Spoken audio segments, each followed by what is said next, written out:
I don't think I would have ever got these excellent capacity for patience.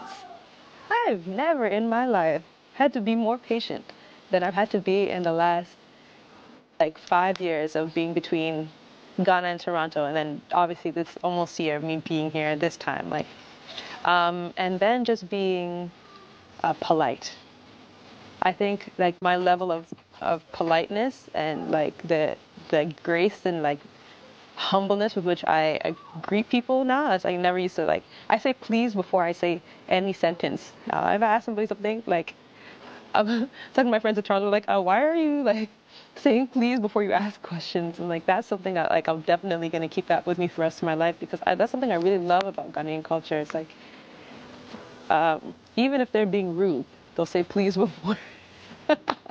Where can I live in the world where it's a hot climate, where people speak English, where I feel safe, and also where there is economic opportunity? Where else, if not Ghana? This is coming from an African American currently living in Ghana, sharing her experience. Guys, let's watch this video together and share our thoughts. Let's watch. And I moved here officially at the start of the pandemic, so that's like February 2020. But then the company I worked for said that all bilateral project workers and consulate workers and diplomats with Canadian citizenship had to go back to Canada because they didn't know how bad it was going to be here. Turns out it was way worse there.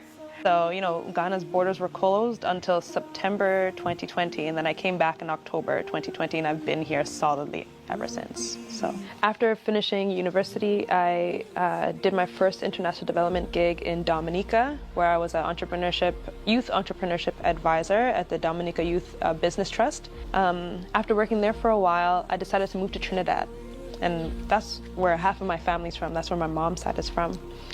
And so I thought when I moved to Trinidad that I was moving to Trinidad and it was done. But then when I stayed in Trinidad, that year was really eye-opening for me as far as like what it really is to live in a developing country.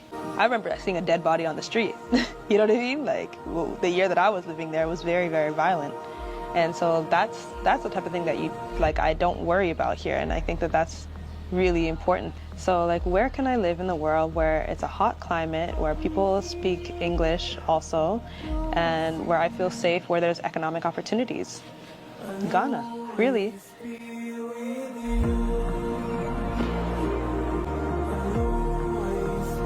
It's a beautiful challenge. It's a beautiful, beautiful challenge.